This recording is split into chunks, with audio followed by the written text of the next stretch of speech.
Mbahnya 40 hari kemudian, 41 hari bapaknya, setelah itu ada kejadian kayak gitu, saya nyesek sekali, Miss. Ya Allah, kenapa sih anak lagi banyak banget. Iya, mungkin cobaan Tuhan ini yang akan mengangkat derajatmu. Aku bilang gitu ya, sabar. Dia setiap kapan ini selesai, kapan selesai. Sabar, kalau udah di tangan polisi kita nggak tahu. Betul. Kita nggak tahu. Terus yang saya nyesek masih anak-anak ya, seperti anak saya umur 20 tahun, dia umur 22 tahun ya. Kayak anak saya, terus dia emaknya juga nggak mendukung. Kamu tuh orang kerja itu nggak boleh kayak gitu. Kan dia belum cerita aja sih, emak udah memvonis, udah menghakimi. Iya. Terus dia senyaman-nyamannya cerita sama saya. Aku bilang dia orangnya pendiam banget. Setiap hari aku gali dia supaya dia speak up, supaya semua yang ada di sini itu keluar kayak gitu. Saya itu, aku di sini sudah lama, Miss. Majikan saya baik, cuma ya majikan saya baik banget sampai dia aja karena di rumah saya nggak apa-apa. Berarti memang baik. Iya, baik banget. Kalau kayak gitu enggak. Kalau kayak gitu kan nggak mungkin cuman baik. Kalau cuman baik aja nggak mungkin ngizinin baik dia. Banget. Mbak Lebokno bolongan gitu. Ada nggak sini? Jadi kan nggak mungkin juga. Kalau memang cuman baik saja, tidak mungkin. Aku sampai SMS Miss loh waktu hari Jumat. Kan dia pas lagi mau dijemput majikan saya, nunggu majikan saya pulang kerja gitulah. Kan kerjanya di daerah situ saja. Pacar saya juga di Wancai, di belakang rumah dia sebenarnya kantornya. Terus majikan saya bukan di Wancai, majikan saya di Aminati. Yang adiknya juga di Wancai, yang satu yang suaminya nggak tahu saya di mana lah ya. Dan nunggu setelah mereka habis kerja, dia masih masakin tuh. Masih masakin dia. Jadi semuanya kayak biasa-biasa aja. Ya, biasa-biasa aja. Padahal kalau waktunya mandi, dia ngocok gitu. Mandiin perempuannya dulu, terus setelah mandiin perempuannya nyabunin dulu, terus dianya di belakang udah nggak pakai baju, nggak pakai celana, pokoknya telanjang aja. Terus di saat dia sabunan, ya justru orang ngocok ya pakai sabun lah ya kali ya, mestinya. Lah itu ya maaf ya, ini kita perempuan mestinya udah tahu semua kayak gini. Si adik saya ngandukin udah selesai kan ya, udah selesai. Itu yang nyabunin cuma sekali yang disuruh dia. Udah mulai memancing kali ya. Ini anak mau nggak suka pegang bokong lagi kalau lagi di dapur. Kata dia takutnya nggak tahu dia kayak gini. Ya dia shock dong, nggak sekali dua kali loh. Kadang lagi lihat SMS gitu ya di HP gitu. Dia sih nempel. Itu yang jadi permasalahan polisi, yang dia pegang itu. Kalau mau ngocok 100 kali, kalau dia nggak disuruh nggak apa-apa. Tapi itu juga pelecehan seksual juga kan? Iya, soalnya. Tapi kalau dia nggak disuruh, nggak, misalnya bukan dia yang memegang kan, ada yang dulu katanya suruh megang kan, anak Filipina. Itu kejadian lebih parah. Tapi ini belum parah banget, tapi udah mulai tuh. Loh, itu kalau dibiarkan maka akan semakin jauh. Kadang kan dia masih ngobrol sama saya tuh dulu ya, lagi masih baru ngobrol. Dia takut tuh, tiba-tiba buka curtain, mungkin kedengeran suaranya dikit ya. Karena rumahnya kecil itu, tidurnya di living room. Sehat bapaknya? Alhamdulillah sehat walafiat, masih ganteng, masih strong. Iya, ganteng kalau menurut saya. Ada kungkung ya, maaf ya, yang maksudnya udah bongkok gitu. 61 tahun loh, Miss. Ganteng, sumpah. Saya nggak ada fotonya sih, adikku ya. Iyalah. Maksud aku ada kan istri karena istrinya nggak bisa dipakai. Itu ya saya marah sama agent. Pas dia kamu kenapa sih Kak?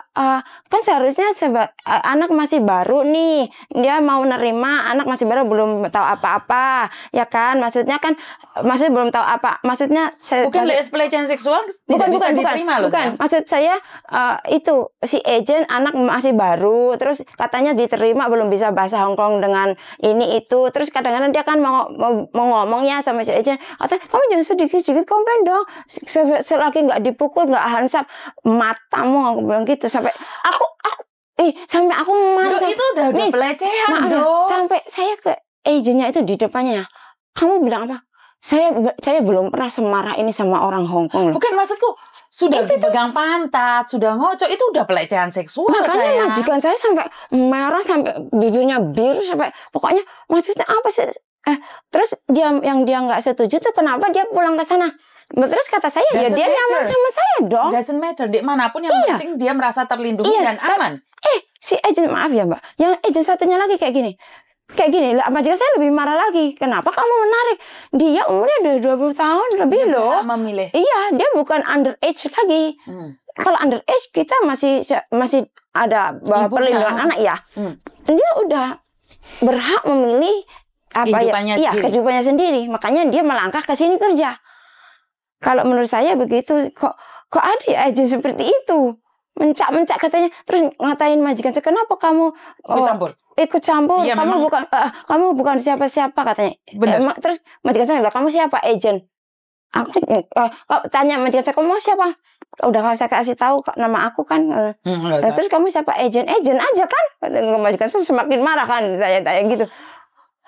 Kan harusnya yang bertindak seperti ini adalah agent, karena saya pernah ada kasus sama kayak kamu. Iya, kan udah dikabarin, tapi kata polisi udah nggak usah kesini. Dibacakan agentnya di boleh disebutin? Nggak apa-apa, di daerah mana gitu? Fortress Hill. Di Fortress Hill. Iya. Terus disebut, terus nggak usah kesini. Udah dibilangin. Yang ngomong jangan kesini siapa? Polisi. Nggak usah lah. Maksudnya udah kita selesaikan dulu sama anak ini kan mau langsung cari apa itu yang translator, bukan translator apa namanya? Apa yang translator? Bukan translator, yang penerjemah apa namanya? Iya, translator. Bukan translator kalau menyebutnya. Panying. Apa ya Inggrisnya ya? Bukan translator. Kalau translate kan mentranslate ya. Itu menterjemah. Itu kalau bahasa. Tapi bahasa Inggrisnya bukan. Kok lupa ya saya namanya. Ada sebutannya lagi. Oh, enggak gitu. Ya itulah ya.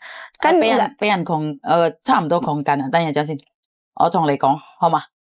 有個伯伯啊，我個工人姐姐大22歲，一陣間先我同你傾好嘛？好啦，你瞓覺啦係咪啊？食飯未啊？好啦，你食飯先啦，我傾下偈先係嘛？好啦，你記得弊咗terus dari mana tadi? Lupa saya. Iya, tadi yang itulah ya, tadi. Kan nunggu sampai malam tuh, sampai di rumahnya majikan atau di kantor polisi? Kantor polisi. Di Wancai, di head office lah. Di lantai berapa? Saya nggak ikut pada malam itu kan saya jaga anak di rumah. Terus di waktu itu langsung nungguin itu kan nggak dapat, masih nunggu appointment-nya. Terus besoknya langsung dapat tuh. Terus besoknya di BAP lagi yang sampai 5 jam kan dia ya. Terus besok pas hari itu lupa kayak hari Jumat apa ya. Terus hari Minggu saya giliran saya siang. Saya siang. Terus saya pertanyaan nggak terlalu banyak, orang saya ditelepon yang mau pepek itu dia nggak bilang sama saya, lupa itu. Udah ketakutan yang masa dia jujur dia belum pernah mengenal seorang cowok lah ya. Dia sangat pendiam. Terus diliatin yang kayak gitu. Kaget dong. Kalau mau menghindar gimana, apa ini pekerjaan saya, apa mau teriak. Pas hari keduanya saya bilang gini, Koko nanti pulang Mbak, gimana saya mau bilang sama Koko, ini mau bilang sama Koko, iya kalau Koko percaya, kalau enggak 2 orang tambah benci sama kamu loh. Aku bilang gitu, kalau gitu gini aja, aku suruh ngerekod dong. Kalau itu ada buktinya gak? Iya, belum terjadilah karena si Koko di rumah, kan nggak disuruh mandiin. Oh, kalau anaknya di rumah nggak disuruh mandiin? Iya, si bapaknya aja. Si singsongnya aja mandiin si Dada gitu. Kalau si Koko nggak ada, si anak lakinya tuh nggak ada, ya dia ikut ke mandi. Terus saya bilang siapa yang masuk duluan? Singsong sama Dada. Lah nanti udah disiapin tuh, aku bilang gitu, taruh di wastafel aja, kurepin gitulah. Terus iya Mbak katanya, belum sampai terjadi. Pokoknya sering ada kejadian sih ya, Bobo kesini, yang Koko pulang gitu. Pokoknya kalau ada orang nggak disuruh. Oh, belum terbukti dari hitam di atas putih. Oke. Iya. Jadi sudah disidang belum? Belum. Tapi waktu itu langsung diseretkan si singsangnya, langsung terus langsung katanya sekarang nggak tahu sekarang keberadaannya yang sana, kita kan nggak boleh tahu juga kan. Cuma kemarin si polisi bilang mau ketemu dia mau minta maaf, nggak bisa dong, polisinya nggak bisa meminta maaf sama dia. Maaf iya dimaafkan, kata adik saya juga manusia, dia mungkin kilaf lah ya, memaafkan sejauh ini dia juga baik sama saya katanya gitu, kasih makan ya layak, maksudnya tidur juga jam 9 sampai jam 8 pagi layak, maksudnya kayak gitu. Terus yang nggak layak ya itu mungkin kekilafannya udah mau mulai tuh, mau mancing-mancing ya. Terus pas nggak pikir-pikir lagi majikan saya, pas saya ceritain langsung ke sana, nggak ada ekspektasi sampai dia lapor kejadiannya sampai seperti ini gitu loh. Dan sekali lagi kasus pelecehan itu panjang. Ya. Panjang, memakan waktu berbulan-bulan. Jadi harus siap mental dianya.